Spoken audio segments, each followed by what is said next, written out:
Hi and welcome to our continuous professional development video. As the heads of Standard School Sports Academy, we aim to deliver high quality learning experiences. We have been made aware of an issue brought forward by a Year 8 pupil that has recently attended Big Time Football Academy. They feel that the training sessions at Big Time Football Academy are much more enjoyable and beneficial to her playing ability, rather than the current sessions she experiences with her PE teacher at Standard School Sports Academy. Through this problem, we decided to complete some thorough research on why this pupil feels that she is receiving more beneficial training on her playing ability at Big Time Football Academy.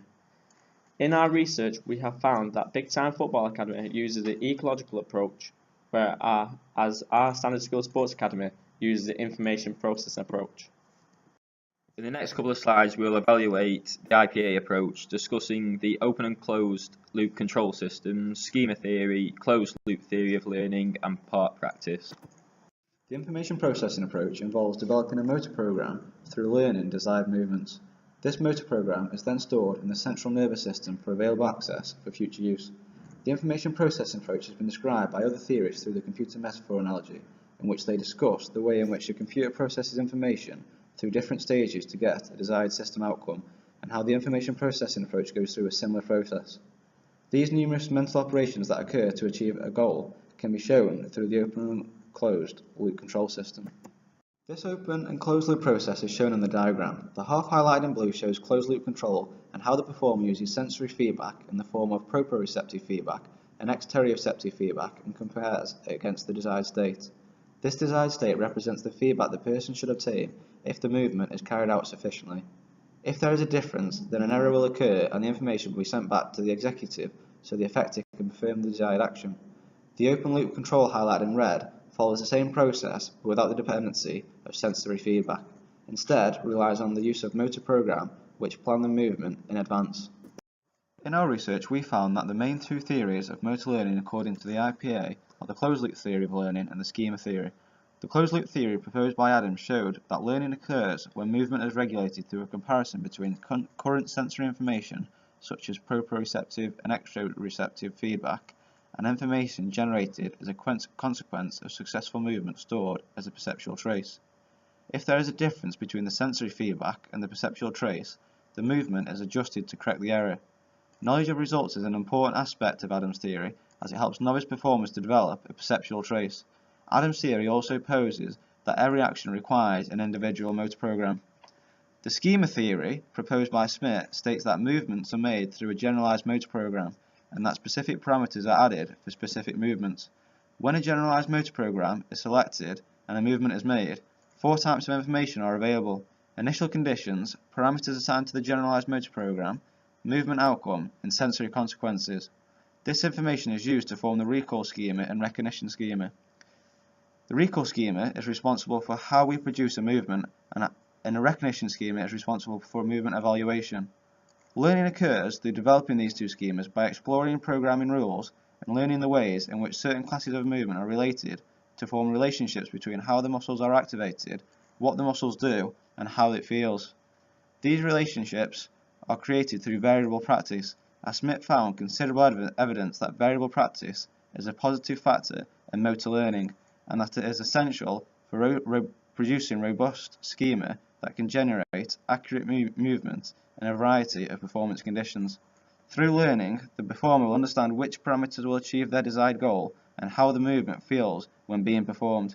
These parameters will then be applied to the generalized motor program to produce the movement. However, through our research, we have found some limitations within the information processing approach. The first limitation is a degree of freedom problem. A degree of freedom is something that you have to control, for example, muscle, limb, or joint. The motor program must control vast amounts of these, and this can become far too complex for a novice performer to perform. Another limitation is a storage problem. A storage problem is, for example, for all ways to produce an action, each of which must have a separate program. The long-term memory has a very large capacity, but for every action, sound, thought we make, each of must have a motor program. Storing a complex program for every movement is not a simple way for a system to be developed. The final limitation we found was a novelty problem. This is related to the storage problem. It is not how we retain learned movements, but rather how we make new movements. For example, in football, when making a kicking action, you do not make a movement that is absolutely new, because that movement will depend on your past learning. In this sense, the action is considered novel, yet at the same time dependent on previous experience. The IPA models of motor movement involve the use of storage motor programs. Based on this assumption, motor programs cannot be learned.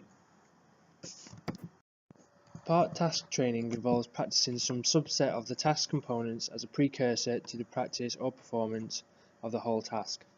It is believed that part practice was beneficial for learning highly organised tasks such as heading a ball. Naylor and Briggs actually found that relatively high organised tasks, the whole training part method should be superior to part practice regardless of the level of task complexity.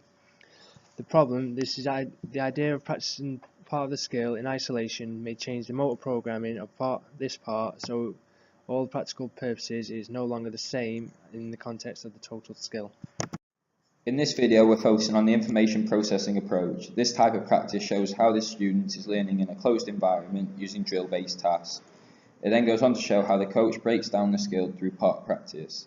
This demonstrates Adam's closed loop theory, as the performer is in a closed environment practicing a slow linear movement. It also shows repeated practice, and according to Adam's theory, repeated practice is required to develop the perceptual trace. In this half of the video, it shows how we have increased the distance to show the new motor program required for long-range passing according to Adam. This is where he believes every movement has its own motor program. Here we have another video on a separate drill still focusing on the information processing approach. This type of practice is still incorporating the passing skill, but the learner has to process ways to execute a successful pass without the defender intercepting the ball. This demonstrates Smith's schema theory of learning, as it involves the use of variable practice. This variable practice is required in order for the generalized motor program to be developed through the recall and recognition. In our research, we have found that the Big Time Football Academy uses the ecological approach. This is where you develop the movement coordination through constraint manipulation and self-organisation. Part of the ecological approach is Newell's model of constraints, futsal, and the perception action model. Newell's model of constraints theory categorizes constraints into three different but interacting types, related to the individual, environment, and task. The model considers the effect of identifying and manipulating key constraints under which skill behavior emerges. The individual constraints include factors such as body size, mental process, and decision making, and also personality factors such as shyness, social interaction, and motivation. The environmental constraints include factors that are external to the individual, and these may be general or task specific. For example, this could be the temperature, facility, playing area, and surface, and even people who are spectating. Finally, task constraints. This is related to specific intentional motor activities or tasks. These tasks generally have a predefined structure set by goals, rules, or equipment. This could be rule constraints, area constraints, and even equipment being used. Newell's constraints model provides a useful guide for practice because this captures the range of diverse constraints acting on a learner's during their learning skills. Constraints-led approach presents a framework which highlights the balance of interaction between individual, environmental, and task constraints. Using Newell's model constraints, self-organization occurs in which learners use exploration and the selection of movement patterns through constraints. We have also found the perception action model, which is shown by the diagram below. It shows the environment, in this case the ball, which is information picked up by the sensory channels, i.e. vision. This information is used in selecting an action, like striking the ball. This then affects the environment again, and then is altered information picked up by the sensory channels. Research by Histowski et al. Into the coordination of actions with the interaction of the environment. Histowski suggests that the perception action develop together in order to pick up the correct perceptual information and selecting the correct action in response, creating a perception action coupling. This is also suggested by Keel, and that the perception action coupling is the time remaining before contact is equivalent to the time required for the proximal distal unfolding of the kinetic chain involved in the striking action. Futsal is a constrained version of football. It is played on a smaller pitch and has a smaller ball and smaller goalposts. There are 5 players on each team, with 1 being the goalkeeper. In this game, players are receiving double the amount of touches in half the amount of time of regular football, or receive the ball 6 times more often. It allows for more perception identification and more perception action coupling for various skills like passes, controls, fakes, feints and dribbles. These 2 tables show the futsal world rankings on the left and the FIFA world ranking on the right. There is a correlation between the 2 tables, as 5 nations appear on both top 10 tables. This suggests using the constrained version futsal, it develops the skills of perception action coupling and required for football. This video demonstrates practicing through the ecological approach, as it begins with a 2-on-2 situation with an additional player who supports the team who has the ball. This shows the players having to adapt to a continuous constraint in the form of unbalanced teams. The game is then developed by manipulating the task through using a smaller size football so that performers improve their control of the ball through improved movement coordination. The game is developed further through manipulation of the environment by making the pitch size smaller and the task by making it 2-touch only. These constraints on the environment and task are part of exploration and selection of relevant movement patterns, as the players have limited space to work in and have to come up with a suitable solution quickly.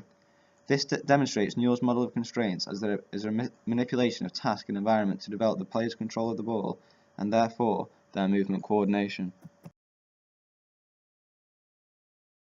After comparing the information processing approach and the ecological approach, we can see that instead of using sensory consequences to develop movement, coaches should focus on improving movement coordination by manipulating the constraints in training sessions. Our research has shown us that if you manipulate the training conditions using Newell's model of constraints, it will encourage self-organisation through exploration and selection of movement patterns, resulting in the development of independent learning and movement coordination.